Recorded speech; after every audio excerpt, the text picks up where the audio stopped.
Well, I don't know about you, but it's a beautiful day here today, and I am ready to talk about a movie that is pretty much the complete opposite of a beautiful day. Nolan, are you ready to do that? I pretty much am ready to do that. It's also quite a beautiful day here in Glasgow. There's sun shining, the trees aren't trying to kill themselves, and The trees trying to kill themselves in Glasgow. well, yeah, the wind goes mental. It's like they're trying to get themselves off their roots. I guess just because I it's see. Glasgow. I don't blame them. They want to fly away to like London or something. Oh, what a glorious thought that is. Sad for the trees, Nolan. I'm sad for them. Hello, everyone. Welcome to It's a Wonderful Podcast. Nolan, we have done it this week. We didn't have. last week. I thought we had, but we have done it this week. It's episode 56. This movie's from 1956, and my brain is happy. Well done. You know what my brain is thinking right now? What? Your shirt is fucking blinding me. My shirt today is a delightfully bright green colour. I haven't worn this shirt in quite some time, and I found it and decided, hey, that's a shirt I haven't worn in quite some time. Why don't I put it on? You look like Bruce Banner if he was going to an awards ceremony. I'll take it. You're I'll Professor Hulk. take that. I am Professor Hulk. What I wouldn't give to actually be Professor Hulk. What a glorious amalgamation of people. Anyway, we're not here to talk about Professor Hulk. I am Morgan, that is Nolan. This is It's a Wonderful Podcast, and we are right smack bang in the middle of Monster Movie May. Well, maybe not right smack bang in the middle. We are now in Monster Movie May, at least. And leading up all the way to Godzilla King of the Monsters, which I need it in my eyeballs right now. I saw the trailer in IMAX yesterday, and it's like my brain is just happy. Yeah, I must admit, I also saw the trailer for this movie. I don't think it was the first time I'd seen the trailer, but I really sort of paid attention to it yesterday. Presumably, yesterday we went watching the same movie. John Wick 3. Yes, which, of course, you will be able to hear me and Janine on Morgan Hasn't Seen talk about John Wick 3 Parabolum, as we like to pronounce it, next Wednesday, if you are listening to this on the weekend of its release. But yeah, I saw the Godzilla trailer as well, and yeah, I'm kind of pumped for it. I'm kind of wanting to really go and see it. If you go back to the Comic-Con trailer, the minute Godzilla shoots his atomic breath up into the sky and the Claire de Lune music kicks in, it gives me full body chills. I think it's going to be a pretty perfect big screen movie. Definitely. Not one to watch on your phone or your tablet or an airplane. Or your Nintendo DS or your Game Boy. Nintendo DS just like how even Christopher Nolan wants you to watch his movies. Of course, yes, on the Game Boy. That's not a possibility. I wonder if Game Boys actually are so advanced now that you can watch movies on them. Did Game Boys even still exist? No, I'm so out of the loop when it comes to gaming. I think Game Boys went out of fashion years ago. I used to have a Game Boy. But it's alright, you can also watch Godzilla King of the Monsters on your Tamagotchi. Oh, so on that little screen that's like a millimeter wide and like an inch long. And next week I'm probably going to go see Rocket Man because I do not want to see Aladdin. Oh, the Elton John movie, yeah. I don't really care. I certainly don't care about Aladdin. If you get a chance, actually, I saw Booksmart as part of Odeon Screen Unseen. That's out next week. That's really funny. Yeah. I've been keeping my eye on that. I do admittedly want to see that one. Or if you don't want to do any of that next week, you could watch Invasion of the Body Snatchers, which we're here to talk about. You certainly could, because it's damn well worth a watch. I love that we've done this with Monster Movie May in picking these movies that, although I do think this, I do think Invasion of the Body Snatchers is a little more deep and a little more layered, and it has a bit more something to say than them did last week. It's kind of weird because me and my brother were watching Black Mirror last night. And as we know, the new trailer for Black Mirror Season 5 has come out, and I reckon the internet is going to be stanning Miley Cyrus after those episodes come out. But the internet doesn't like anything these days, Nolan, we know that. Trust me, I reckon Miley Cyrus is going to impress a lot of people with Black Mirror this year. Well, that's fair, I like that. Big up Miley Cyrus. And weirdly enough, Invasion of the Body Snatchers, it kind of feels like a sort of Black Mirror, Twilight Zone-y type story. Absolutely it does. I mean, it fits in so well. I talked about this a lot last week, but this movie fits in so well in the era it was made. Definitely. In the 50s, with the Red Scare, the Communist Scare in the US, whether it was, Joseph McCarthy going on his witch hunts of people, or just a general public fear of Soviet power. This movie, this silly movie called Invasion of the Body Snatchers, based on a silly sci-fi book called I think it's just called The Body Snatchers, actually, is the book. It is, yeah. But yeah, it has all these little subtle things that are just so very thematically perfect of the time in American history. Unlike another similar kind of story we watched, War of the Worlds, which is absolutely not subtle. No, it isn't at all. War of the Worlds kind of is similar. It came out 3 years before we did that a while back. No, that was very sort of, we are America and we will protect our homeland. Whereas in that this is like, movie. We're just regular people and our identities are being stolen. Exactly. It's a movie about identity. It's a movie about, it really taps into what the culture was fearing in America in particular at the time.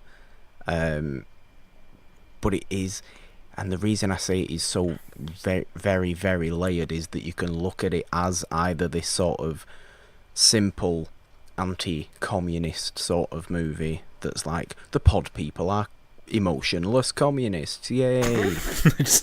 I just realised you said that and we do a podcast. Are we the pod people now? We are the pod people. The pod people are emotionless. New idea for this feed. New show called The Pod People, where I talk in a very monotone way. Not that I usually don't, anyway, because I feel like I kind of do sometimes, but I just talk like that and just maybe, I don't know, read a telephone book, or please go away, fly. We do not want you buzzing near the microphone, thank you very much. So that's what that buzzing is. There's some flies like coming out here. Book. One of the downgrades of UK summer. Flies are fucking everywhere. Well, flies are everywhere in every place in the world. Flies are a nightmare. Flies are the real world equivalent of pod people in that nobody likes them, but they take over. That's a very good analogy. And if you're lucky, sometimes they look like Jeff Goldblum. Sometimes they do look like Jeff Goldblum in the 70s. Not necessarily in the 50s. But yeah, like I was saying, you can either look at this movie as this sort of fairly simple anti-communist thing, or you can look at it as a comment on the actual witch hunting that took place, like the McCarthyism, like I said before, that took place during that time, where everyone was being accused of, you're a communist, you're a communist, you're a communist. You look at Hollywood blacklisting around this time as well. It's all like that, but it is so layered in that way, this movie, that it is simultaneously both of those things, and it comments on both things really, really well. And, like, you don't even see an alien in this movie? Or No. you see someone, like, sort of... It looks like they've got lemonade bubbles on their body, but that's probably the closest to something strange you see. This is all in the subtext. It really is, and I mean, I think the most special effects you actually get in this movie is when, like, is that one scene where the pods are birthing someone. It's like halfway through. Which it looked like the reaction you get in a pot when you're making caramel, when you add bicarb of soda. I love that. I did not think anyone would liken the creation of pod people to the making of caramel. Two very, very different things that cause very, very different reactions on people. I've been watching the Food Network. You've been watching the Food Network a lot, okay. Have you not been watching the Horror Channel? You'll find stuff like this on the Horror Channel. No, I don't really watch the Horror Channel here because it's usually garbage. Yeah, I mean, the odd good thing turns up on the Horror Channel every now and again. But yeah, I want to get your take on this whole the whole themes behind this movie. I don't know much about McCarthyism or communism because I've tried reading about them and they just confused me. But what I got from this was a story about your identity being stolen and how, like, simple that could be, because the way this works is, like, anytime these people sleep next to a pod, they wake up as this, like, emotionless version of themselves. And right now, if you told someone who fell asleep outside and then woke up as an emotionless version, you just assume they were hungover. But that might be the case in Glasgow, maybe, as we often discuss. But I just found the thing that scared me the most was the idea of your soul essentially being taken away and no one knowing that it's happened, really. And just like, how do you go about life after that? Definitely, and I must admit, I obviously went into watching this movie knowing it was this whole sort of, knowing that it was supposed to be this comment on what I was talking about.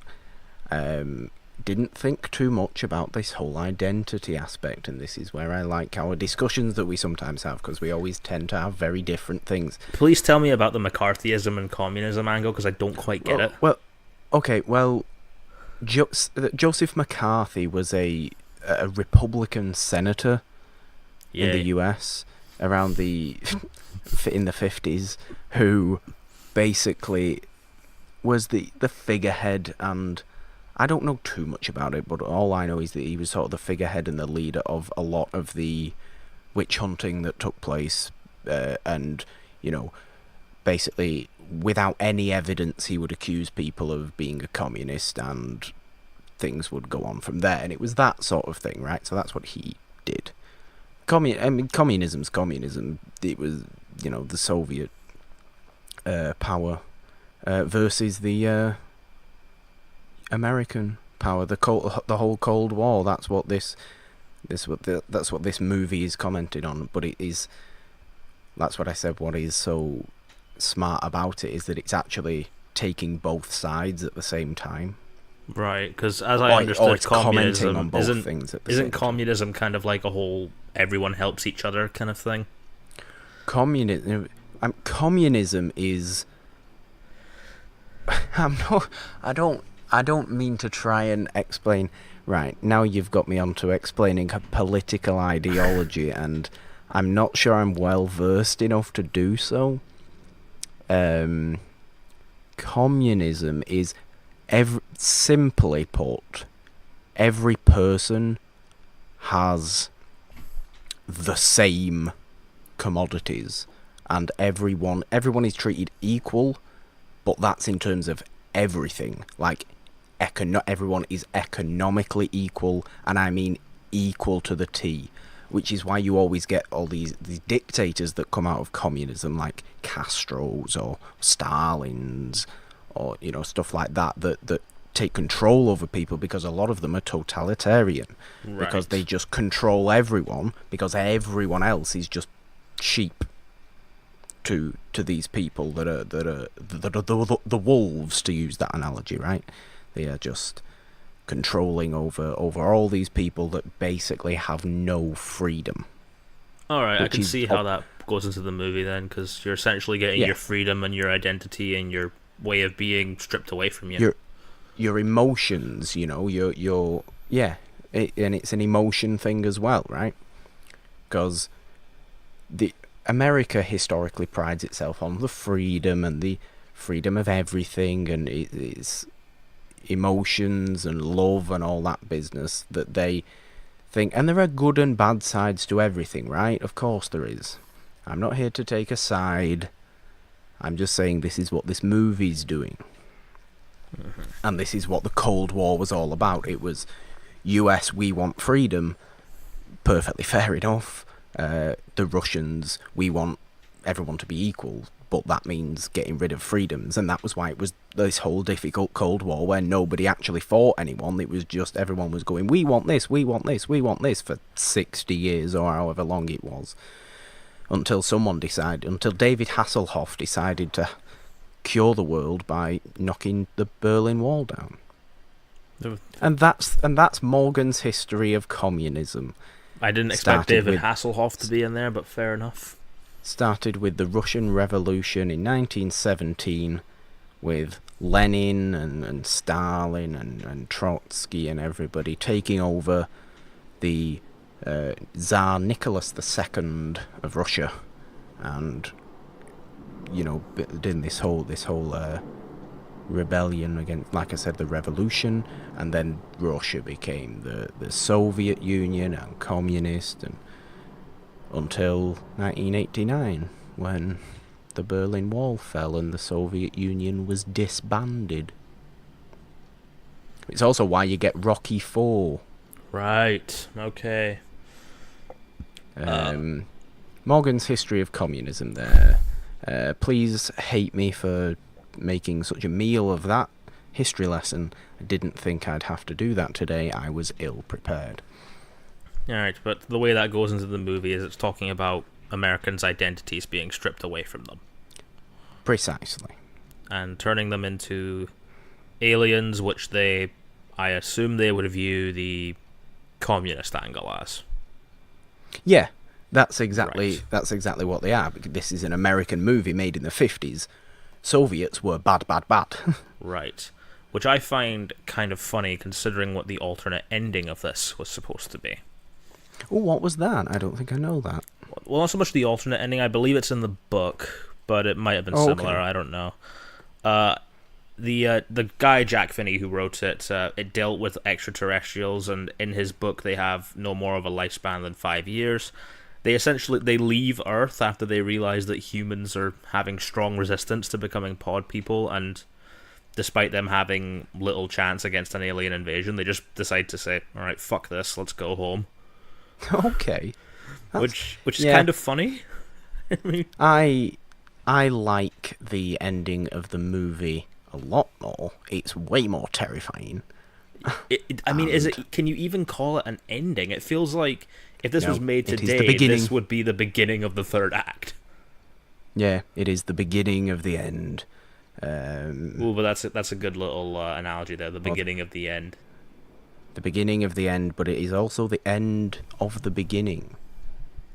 It is both things simultaneously. There's a lot of simultaneous things happening in the movie, and that is why I like it.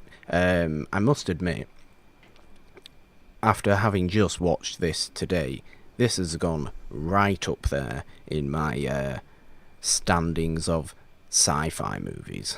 Oh, definitely. It's definitely got to be up there. And you can see how influential it's become. I mean, you look at stuff like Us could be considered kind of similar. Yeah. Or like... Very, very similar. I guess Get Out in a way? I mean... Kind of? Definitely more so Us.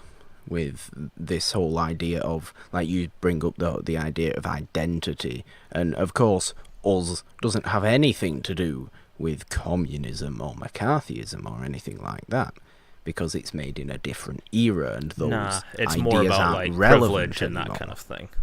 Yeah. Whereas Get Out is like, we admire this identity so much that we want to be exactly like it and screw how they feel about it. It's kind of similar, but a different execution, more focused on the racism angle.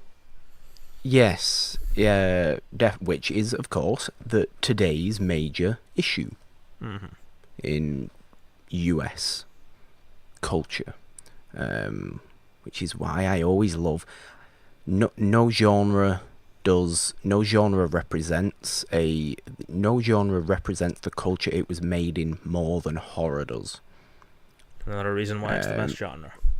Which is why I love the genre so much, because I'm a cultural buff, right? I'm a history buff. I like this sort of stuff. I like realizing what the hell was going on in the world at a time a movie was made. It makes me enjoy these older movies more, because I get a view of what the world was like then. Mainly what America was like then, because a lot of the movies I end up watching are American movies.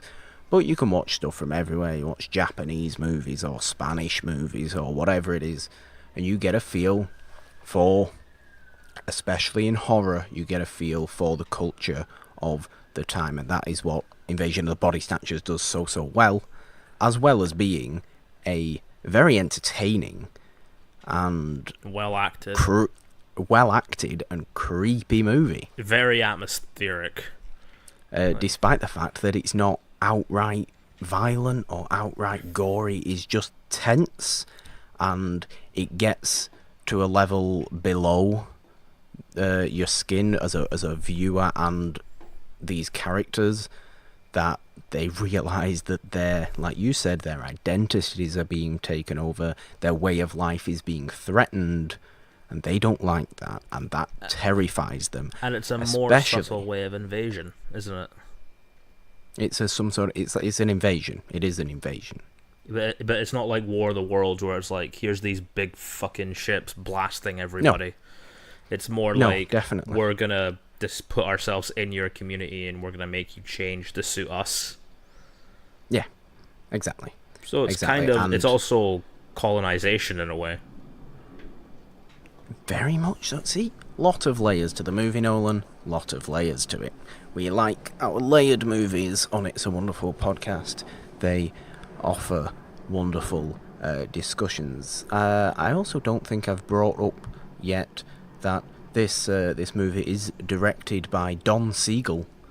Do you know who Don Siegel is? Does he hang out at the beach? Name? Does he steal your chips? Like, no, but he is responsible for Clint Eastwood becoming more than just a Western star. Thanks. He look, don't hate on Clint Eastwood. He makes it too easy. Why? Okay.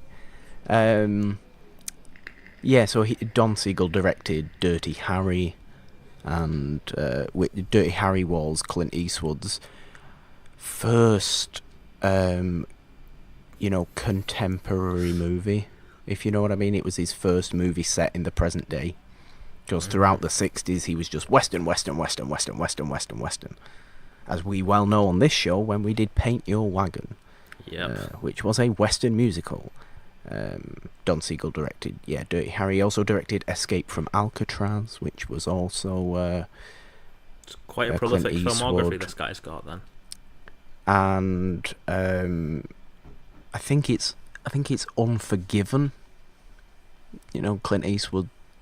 Unforgiven, that is dedicated to both Don Siegel and Sergio Leone by Clint Eastwood. Fair enough, as the two biggest directing influences in his life. So Don Siegel's a pretty big name, and I just like the fact that he did this movie, and I like the fact that it turns out so great. It did. And this is, I mean, when I watched that documentary of James Cameron talking about sci-fi, this came up a lot. Yes. Because I think this was kind of maybe the start of sci-fi that wasn't seen as ridiculous or like over the top, or you just watch for some blasting aliens or whatever. This is the start of things that would then lead to things like Inception or Arrival, where they're much more subtle with their messages than they are with like blasting stuff. Yeah, it's definitely an early example of that. Like I always end up mentioning is Day the Earth Stood Still, which is 1951, so it's 5 years before this, that is also a sci-fi movie that is very much subtle with what it's saying and takes itself incredibly seriously, and is all the better for it. This movie also does that. War of the Worlds, like we said, does it less so, but at least it has something to say. It does. What it says is very plainly obvious, and it is kind of more about the special effects in that one than Invasion of the Body Snatchers. Invasion of the Body Snatchers is there to be more of a horror movie. Mm-hmm. It is there to be more of a... I mean, we've put it in Monster Movie May. The pod people are monsters. In the eyes of the movie, in the eyes of the characters in the movie, they are monsters. Much like, if we're talking in the Cold War, both sides viewed each other as monsters who were completely alien to the other side. Layers upon layers upon layers. Layers upon layers upon layers. It's like a ratatouille. It's like a ratatouille. Does a ratatouille have a lot of layers to it? I don't think I've ever eaten or even seen a ratatouille apart from in the movie Ratatouille. It's a layered Mediterranean dish with lots of layers of vegetables. I mean, it does look nice in the movie Ratatouille. In real life, it doesn't look like that at all. Well, that is a shame, because I'm very interested in eating Remy the Rat's ratatouille from Gusteau's restaurant in Paris, France. There we go. But no, this... I mean, I saw that Leonard Maltin, one of our friends...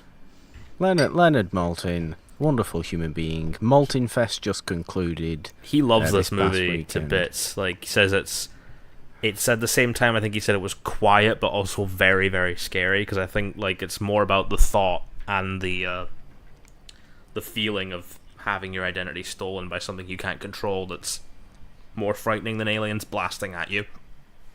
It certainly is. I completely agree, Mr. Maltin. We love you, sir. You are great.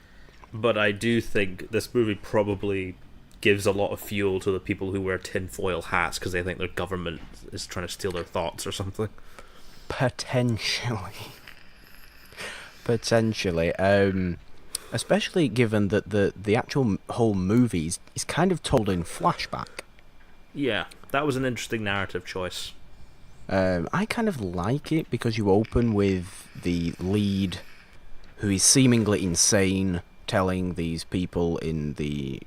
in this mental institution about the pod people and what he's found out and all that business. And then it ends back there. Once we catch up, it goes into flashback, gives us the whole story. It's all creepy and wonderful. Then we end up back there, and there's, the doctors and what have you are still all like, no, that didn't happen, until that one dude comes in with that guy that on a stretcher. And what's the line he says? Yep. I forget what the exact line he says. Do you They're know it? Here already. You're next. You're next. Oh, yeah. That's what he says when he's on the highway. Yeah. When he's chasing all the cars down. I love that scene. Oh my god, and everybody's just telling him he's a weirdo, but that one dude's got a load of pods hidden in his truck. And that's just funny. It's just like, no, they're coming for you. It is very much a sort of, they're coming for you. And he almost says it directly to the camera at one point, and I just love that. Because, it ends again, very bleak. It ends horrifically bleak. Again, that's just very sort of There's no like the idea of they're coming for you, and almost shouting it to the audience. Yeah, there's no like thing in Independence Day where they destroy the aliens and then everyone's happy at the end. No, it is not. No, it is not. It is very like that. But imagine, shouting that to an audience in the 50s who were living in the midst of the Cold War, not knowing when the hell it would break out, if it ever would. Thankfully, it didn't. I imagine the reaction to that would be similar to like, when you watch a new horror film and it just leaves you wondering like, holy shit, I'm fucking terrified right now. Yeah, it's like Hereditary or Us or. Yeah, it's like you said before with Black Mirror, right? Mm-hmm. Black Mirror with all the technology stuff, it comments on what we fear as a culture today, worldwide, for the most part, and makes us think, oh God, that's not good. But that was really good show. All this movie was missing was an intro by Rod Serling. Yeah. You said before, and it was a great analogy, it is very, very Black Mirror-y. And it is the same for that era, and that's it's kind of perfect timing timing that we did it this week. Yeah, I didn't even realise Black Mirror was coming back. June 5th, 3 new episodes. Okay, fair enough. I'm sure you'll enjoy them. I don't really watch Black Mirror, but you more a Twilight Zone guy? Yeah, unsurprisingly, I like going old with it. I don't like to face my own fears. I like to face my ancestors' fears. Good plan. because you know what? We've got over those ancestors' fears. We have moved on. Maybe that's why. I need a psychiatrist. I reckon there's a Black Mirror episode or a Twilight Zone episode that's very similar to this, definitely taking influence from it, but I can't think of what it is right now. I'm sure I couldn't name you exactly, but there absolutely is something. Because it is ultimately a fairly simple story. Actually, what it reminds me of is the Cybermen from Doctor Who. The Cybermen from Doctor Who. Yep, taking your identity, turning you into one of them. Yeah. Deleting. And deleting you. How many times deleting you exactly? How many times in sci-fi history have we had this story of, there's another race that's going to take over the world and it's going to convert everyone to their way of life? It's such a simple story. Even the Daleks do that. It is just the individual ways those stories are told that make them so worthwhile. Yeah. Add to this movie the themes of the communism and the McCarthyism and the culture of the time, as well as this whole identity thing. It just preys on it even more, and that's why I think it works so very, very well. Yeah, it's that lack of power that kind of scares you. Like, I don't think people are kind of scared of changing their views. They're more scared of feeling like their views are being controlled by someone else and brainwashing and that kind of thing. I mean, I view it just as learning and trying to evolve, but I know some people will be like, stop trying to get into my head, leave me alone. Look, yeah, I mean, there's never anything wrong with changing views. There's, by all means, look at both sides of things. That's why I was saying before, I'm not saying that any sort of person's ideology is wrong, unless you're being criminal about it or just plain cruel to people. So if you're a Nazi, basically. Yeah, obviously. No, come on, I'm not insane. I know. But yeah, I don't. You believe whatever the hell you want to believe, as long as you're not harming anybody. That's where the line is, and that's why, like before, I'm not saying that either side was correct during the Cold War. Well, that's not true, because Stalin was the one who was murdering people. Yeah, fair enough. He was wrong. Oh, politics, how I do not care to talk about you too much. but how I am sometimes forced to because of the movie we discuss. Well done. I just like people, Nolan. I know. You're a very nice person. You're a very caring person. Thank you. Thank you. I needed to hear that today. Thank you very much. After the miserable ending of the movie that is very... We're all gonna die. Everything's gonna... Because, like I said before, that one dude comes in with his stretcher and the people don't believe him. They don't believe the protagonist. But then this other dude comes in and he's like, we found this next to some sort of seed pod.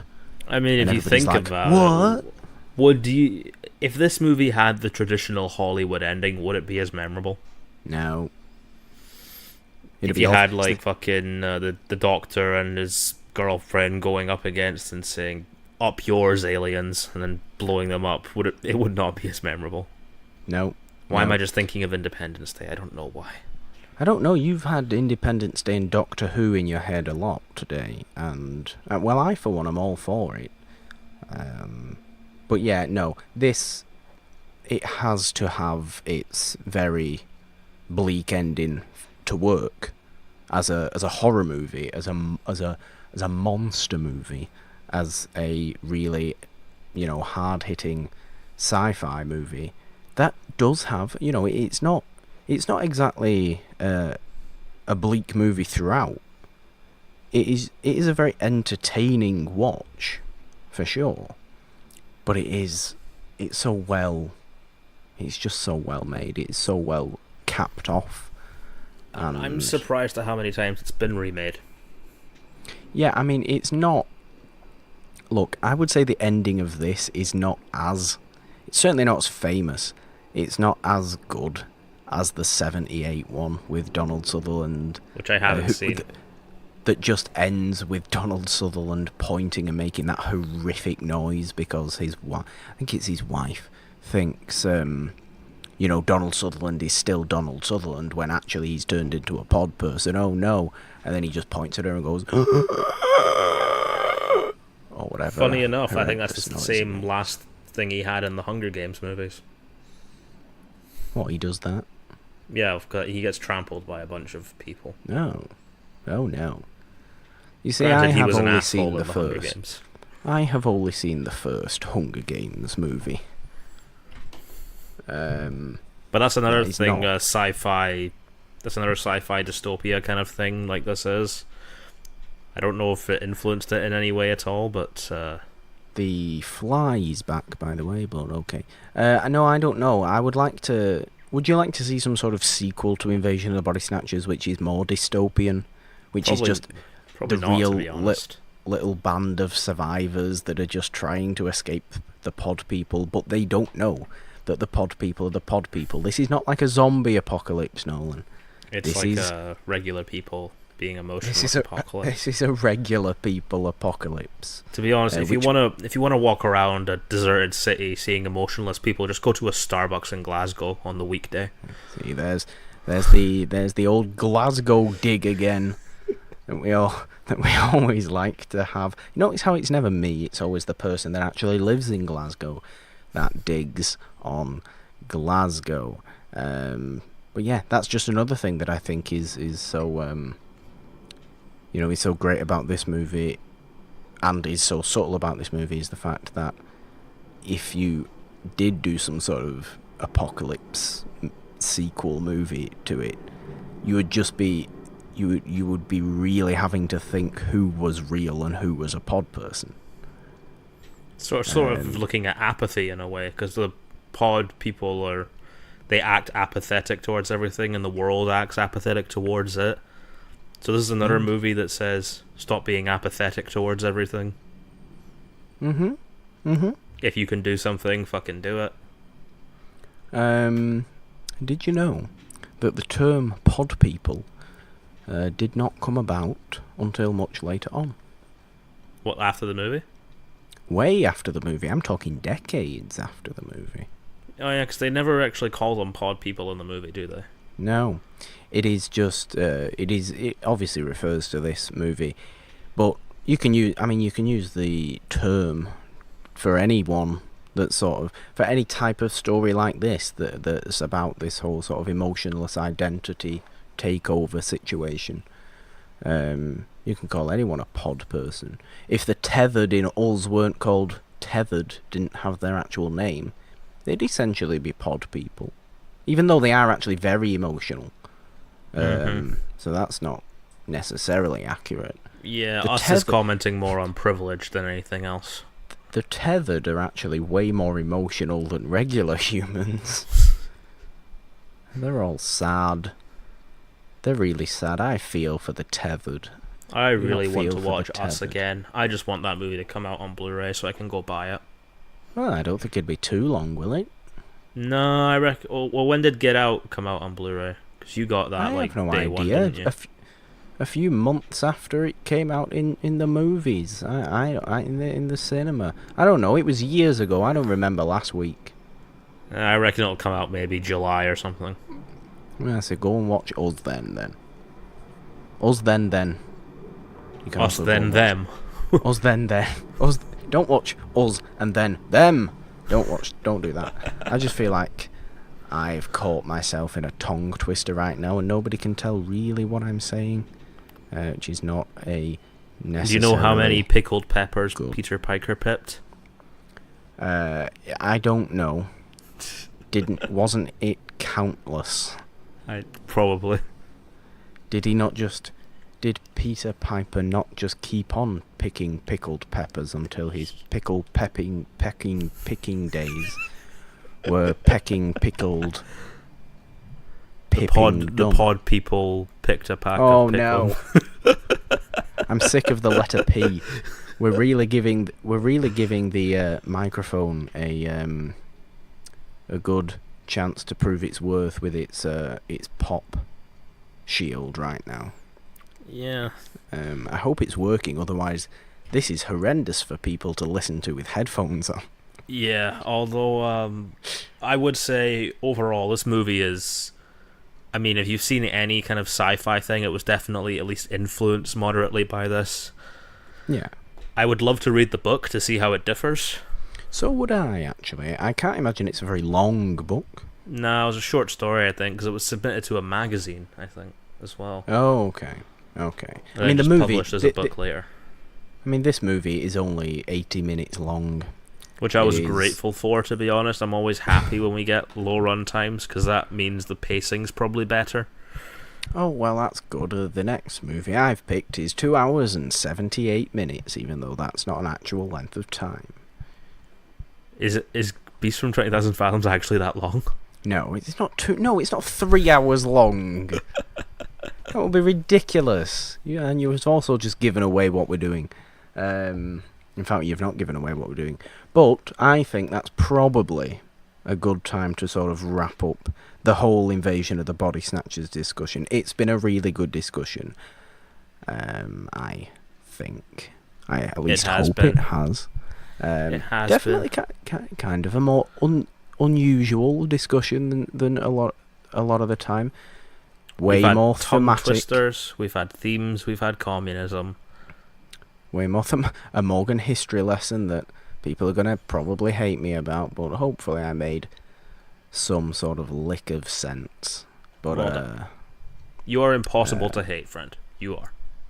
Well, that's very nice of you to say, but we have got a movie of your choice coming up next week, and I believe we have already announced our full slate for Monster Movie May, but why the hell don't you just enlighten people again? We're going to be heading to a little British horror film, Night of the Demon. A British horror film. We're going to be talking Night of the Demon, and I'm not talking about the shitty thing with a fucking, what's it called, the werewolf Bigfoot roaming around the forest, because there is like several movies called Night of the Demon. No, we're talking about the one that can also be known as Curse of the Demon. Indeed. It's from 1957 and is about Satan worshippers, so yay. That'll be fun. Monsters. We're covering all the monsters on on Monster Movie May, Nolan, we did giant insects, we've done alien invaders, and next week we are doing actual demons. So we'll go to the demons, and we'll have some fun. It will probably end up being my favourite because I like demons, Nolan. I know. I like demons and I like religious stuff a lot. Yeah, I mean, that time when I came to visit you, I mean, the Satanist ritual was a bit much, but... I did not perform a Satanist ritual. I would like to make that clear. Even though I do have a little Funko Pop of Black Phillip from The Witch on my shelf. Which is a very nice Funko Pop. That's one I want. It's a very nice Funko Pop. It's one of my favourite Funko Pops. It isn't my favourite Funko Pop, though. Do you own Funko Pops? What's your favourite Funko Pop? Well, I have a nice Black Manta Funko Pop. Ooh. Which I got when I was coming to see you. Oh, so you did? Yes, that's true. I also have Orm. I have Jack Torrance from The Shining. I have Wonder Woman. Okay. I really want to get Mysterio, but it's not out yet. Well, I'm sure when your full Mysterio Funko Pop comes out, you will buy it, and I'm sure that will be your favourite one. Most likely. I really want to get some horror ones, but most of the horror Funko Pops look terrible. I completely agree. I do only have 2 horror Funko Pops, Black Phillip and Ash from Evil Dead. Yeah, they look decent, but like the big killers like Freddy and Jason, they look No. Terrible Funko Pops. The Michael Myers one is the worst. Yeah. Don't be purchasing that. Don't be purchasing that. Yeah, I have a lot of good Funko Pops. I don't think I have a favourite. Not a single favourite, anyway. I love them all for different reasons. That's why I have them all. Yay, Funko Pops, Nolan. And yay, Invasion of the Body Snatchers. And yay, Night of the Demon, which we are doing next week.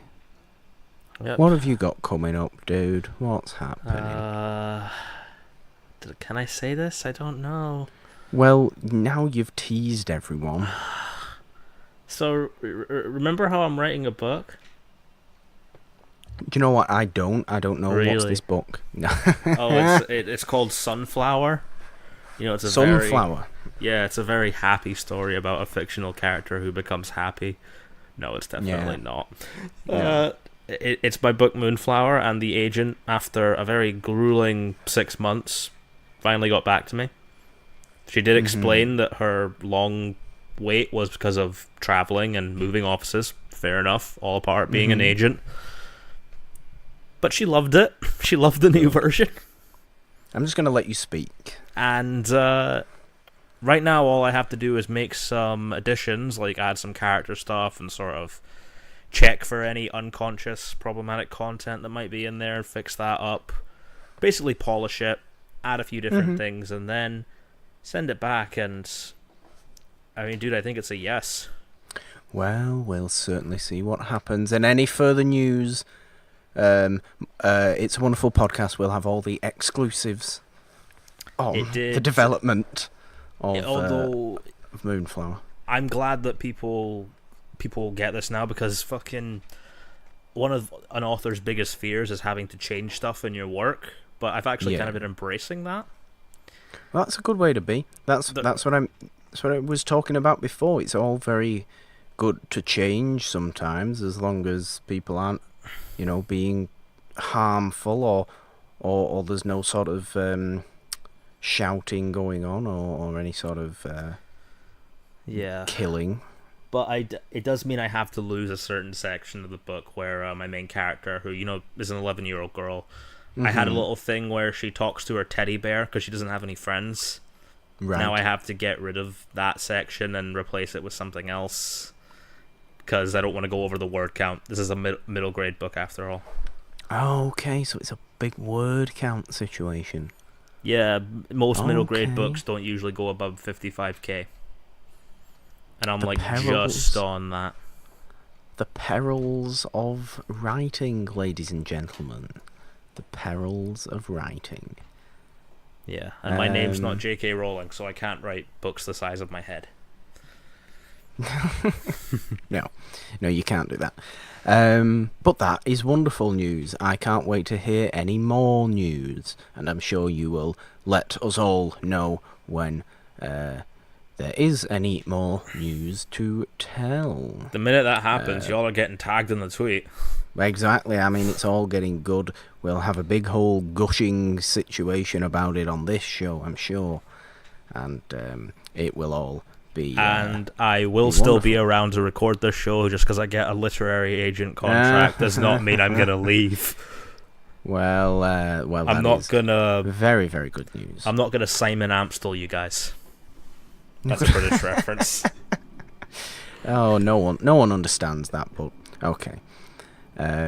What I think we should take a little moment to do now is remember Doris Day, Indeed, who passed away this past week at the age of 97.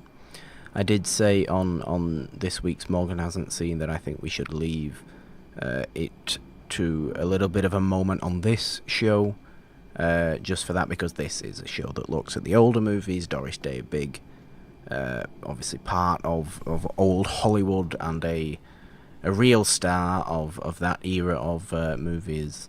And we have never done a Doris Day movie on this show, but I definitely would like to do one, maybe Pillow Talk or something like that, once Monster Movie May has finished. How do you feel about that, perhaps? I'd be down to do some Doris Day. That would be wonderful.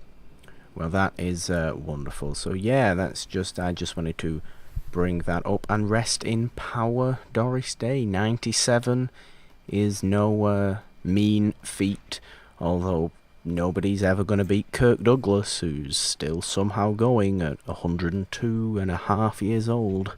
Well done, Kirk Douglas. It's madness. But yeah, I just wanted to bring that up. But yeah, aside from the book, and we've already actually talked about some movies, haven't we? We did that up front this week, which is quite unusual. I guess we should just wrap the show up, Nolan. So, where can everybody find you? Are you up to anything else? They can find me at NolanDean27. They can find me writing away and trying to get this damn book finished. Yeah. And they can also find me on YouTube at NolanDean, and they can find me on this show. They can find you on this show. And this show is It's a Wonderful Podcast. This has been episode 56, talking Invasion of the Body Snatchers from 1956. I always love it when the year matches up to the episode number, and there's not too many left that might be possible on. We only have, because we tend to stay that side of 1970-ish a lot. We're getting up to there, unless we get to like episode 132 and we do one from 1932. I don't know, something like that might happen. I guess it's the same sort of thing. But yes, this is It's a Wonderful Podcast. You can find the show on Twitter at It's a Wonderful One. Use the hashtag It's a Wonderful One to see all the updates on this show, what's going on this show, the main show, and on Morgan Hasn't Seen with myself and Janine, which we are in the middle of our Keanu Reeves series.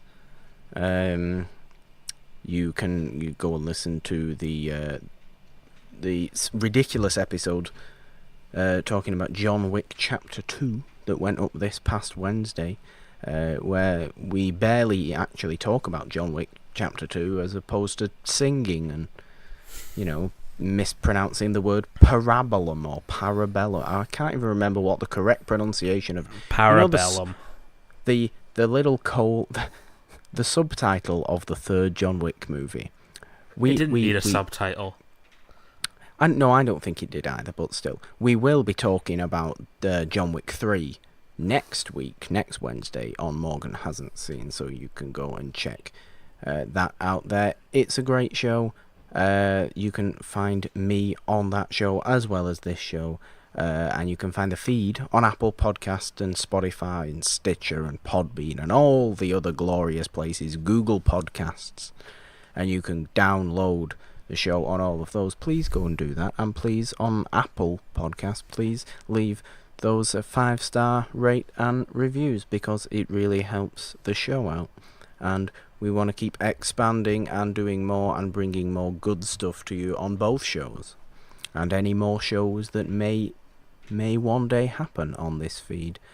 I'm sure it will be wonderful if and when that does happen. But the way to do that is with support, and we get support by those 5-star rate and reviews, and by sharing the podcast around, tweeting about it, telling everyone about it. We will love you forever if you do any of those things. And you can find me on Twitter. After all that, you can find me on Twitter at the Purple Don, with a 3 instead of the E in because 3 is the magic number. Or on Instagram at simply the Purple Don, with no numbers, because Instagram likes me. Twitter still doesn't like me, and I'm very, very sad about that. But Twitter doesn't like anything at the minute, Nolan. And I think I'm in good company, because Twitter does not like anything. What a terrible place to be. What a terrible place to be.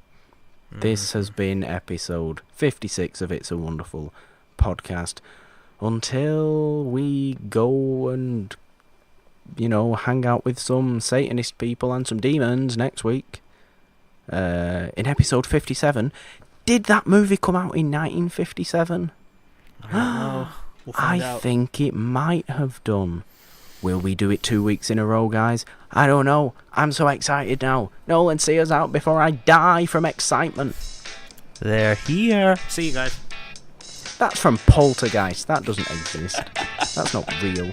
Bye. Bye.